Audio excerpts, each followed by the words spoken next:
Hello everyone, मैं प्रिया Srivastava piece और teaching point में आपका स्वागत है। होप करती हूँ आप सब बेहतर और बहुत अच्छे होंगे।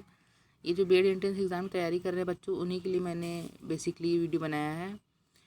तो मैं बहुत कम दिनों में ही, कम तैयारी में ही आपको क्या कहते हैं एंट्रेंस एग्ज़ाम क्रैक करने की कोशिश कर रही हूँ। ये क्वेश्चन नंबर 1 है, फ्रांसीसी क्रांति का सही नारा क्या था? तो 4 ऑप्शन है इसमें। ऑप्शन नंबर ए स्वतंत्रता, अधिकार, भ्रातृत्व। बी है समता, समानता, भ्रातृत्व। सी है स्वतंत्रता, समानता, भ्रातृत्व। डी है स्वतंत्रता, समानता, अधिकार। Option number C is the right answer.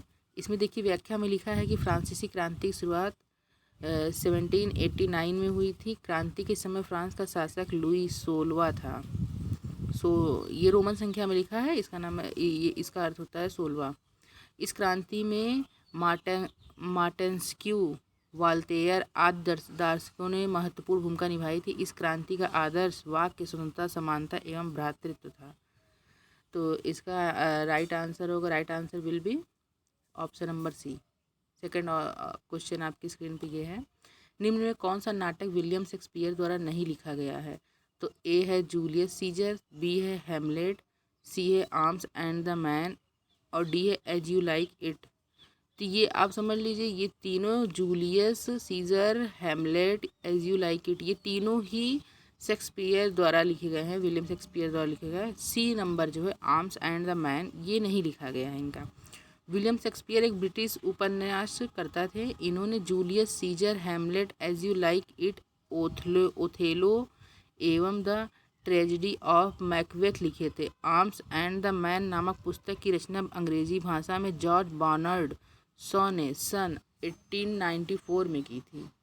तो इसका right answer will B arms and the man. Next question आपकी स्क्रीन पे ये है, निम्न में कौन सा राज्य हड़प नीति से संबंधित है? तो option number A Lord Ripon, option number B Lord Minto, option number C Lord Curzon, option number D Lord Dalhousie. तो आपका option number D will be right answer, Lord Dalhousie है, क्योंकि देखिए व्याख्या में लिखा है। तो राइट आंसर है आपका ऑप्शन नंबर डी। ये आप देख सकते हैं कि साम्राज्यवादी गवर्नर जनरल लॉर्ड डलहौजी 1848 से 56 ईस्वी को राज्य हड़प नीति डॉक्ट्रिन ऑफ लैप्स के लिए उत्तरदायी माना जाता है। इस नीति के अंतर्गत इसने 17 1848 जयपुर में, 1849 झांसी में, 1853 एवं नागपुर में, 1854 को ब्रिटिश भारत में मिला लिया। अवध को कुप्रशासन के आधार पर 1856 ईस्वी में ब्रिटिश भारत से मिला लिया। ये है Lord Dalhousie, red will be इसका आंसर लॉर्ड डलहौजी है। नेक्स्ट क्वेश्चन आपकी स्क्रीन पे ये रहा, सोमनाथ मंदिर पर आक्रमण किया था, किसने किया था? तो इसमें 4 ऑप्शन है कि मोहम्मद बिन कासिम ने, बी है इल्तुतमिश ने, सी है मोहम्मद गौरी ने, डी है महमूद गजनवी ने। तो इसकी व्याख्या हम देखेंगे तो option number D will be right answer है। आइए व्याख्या देखते हैं। सोमनाथ मंदिर भगवान शिव से संबंधित है। यह गुजरात में अवस्थित है। पूर्व मध्यकाल में अफगानिस्तान के यामनी वंश के शासक महमूद गजनवी ने धन प्राप्ति के उद्देश्य से 1025 ईस्वी में, मतलब 1025 ईस्वी में आक्रमण कर धन लूटा था। इसका right answer will be Mahmud Ghaznavi है। नेक्स्ट क्वेश्चन आपकी स्क्रीन पे ये है, सांख्य दर्शन का प्रतिपादक किसे माना जाता है? तो इसमें भी 4 ऑप्शन दिए हैं, देख सकते हैं।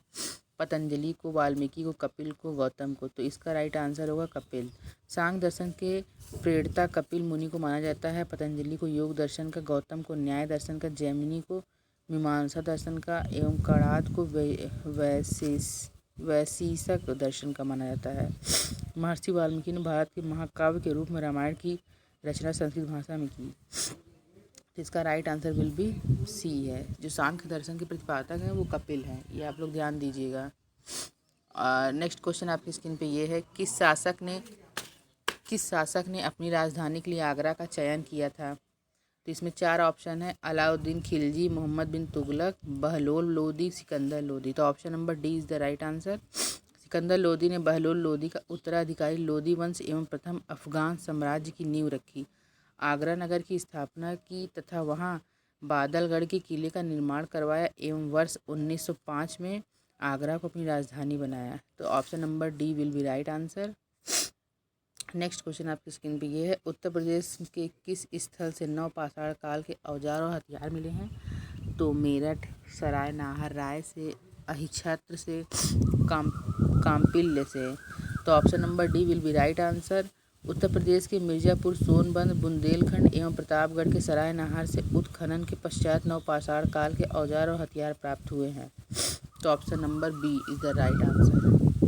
भागीरथी और अलकनंदा गंगा में कहाँ पर मिलती हैं? कर्णप्रयाग, देवप्रयाग, रुद्रप्रयाग, गंगोत्री। तो इसका राइट आंसर होगा ऑप्शन नंबर बी, देवप्रयाग में मिलती हैं।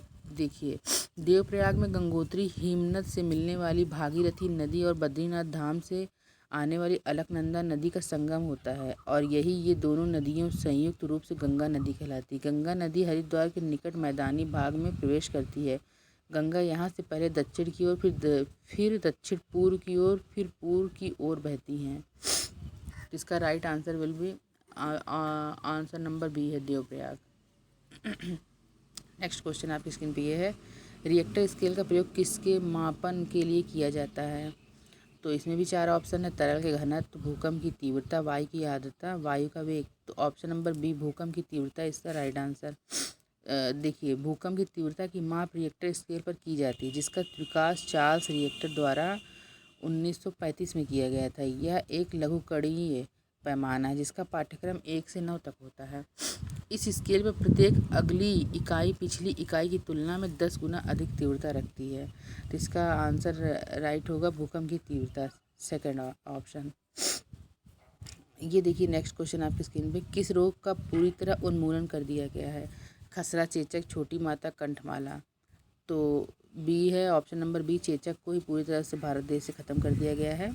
आइए पढ़ते हैं चेचक के बारे में। चेचक का भारत सरकार द्वारा देश में पूर्ण रूप से उन्मूलन कर दिया गया है। चेचक एक वायरस जनित रोग है जो वेरियोला वायरस द्वारा फैलता है। इस रोग में रोगी को तेज बुखार एवं शरीर पर लाल लाल दाने निकल आते हैं।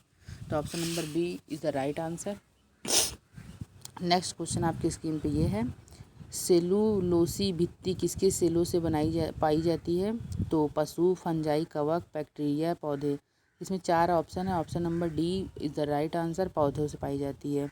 कोशिका भित्ति केवल पादप कोशिका में पाई जाती है जो सेलुलोज की बनी होती है, जो कोशिका की निश्चित आकृति एवं आकार बनाए रखने में सहायक होती है, जबकि जीवाणु की कोशिका भित्ति पेप्टिडोग्लाइकन की बनी होती है। तो option number D is the right answer. Next question आपकी स्क्रीन पे ये है, हिमालयी पर्वत श्रृंखला किसका उदाहरण है? तो ज्वालामुखी पर्वत का, ब्लैक पर्वत का, अवशिष्ट पर्वत का, वलित पर्वत का। तो option number D is the right answer. पृथ्वी की आंतरिक शक्तियों कारण धरातल की चट्टानों के मुड़ जाने से वलित पर्वत का निर्माण होता है। यह लहरेदार पर्वत है जिन पर असंख्य अवंतियाँ एवं अवंतियाँ होती हैं। हिमालय, आल्प्स, यूराल, रॉकीज एवं एंडीज पर्वतमालाएं वलित पर्वत के उदाहरण हैं। Option number D is the right answer. Next question आपकी स्क्रीन पे ये है, भारतीय प्रायद्वीप की सबसे लंबी नदी कौन सी है? तो कृष्णा है, कावेरी है, नर्मदा है, गोदावरी। तो option number D will be right answer, Godavari. ये 1465 किलोमीटर लंबी है नदी। गोदावरी प्रायद्वीप भारत की सबसे बड़ी और सबसे लंबी नदी है जो नासिक के त्र्यंबक गांव के पठार से निकलती है और बंगाल की खाड़ी में गिरती है। इसे वृद्ध गंगा या दक्षिण की गंगा कहते हैं। पेन गंगा, इंद्रावती, मंजीरा, प्रवदा, वर्धा इसकी सहायक नदियां हैं। तो option number D will be right answer. Next question आपकी स्क्रीन पे ये है, गुर्दे की निस्पंदन इकाई कौन सी होती है? तो एक्सॉन, न्यूरॉन, नेफ्रॉन, पीत फाइबर। तो option number B will be right answer, nephron होता है। आइए इसके बारे में जानते हैं, नेफ्रॉन क्या है। किडनी या गुर्दे की निस्पंदन इकाई नेफ्रॉन कहलाती है। नेफ्रॉन में प्याली नुमा रचना होती है जिसे बोमेन संपुट कहते हैं, जिसमें पतली पतली रुधिर कोशिकाओं का गुच्छा होता है। प्रत्येक किडनी क्या कहते हैं, इतने नेफ्रॉन से मिलकर बनी होती है। तो आप देख सकते हैं कितना है,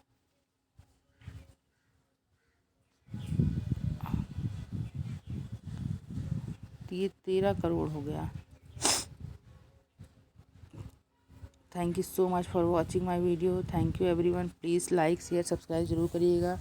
ये जितने भी क्वेश्चन हैं ये बहुत ही इंपॉर्टेंट क्वेश्चन है आपके पेपर से रिलेटेड पूरे ही क्वेश्चन हैं, ये क्वेश्चन पूछे जाते हैं, प्लीज़ आप इसको ध्यान दीजिएगा।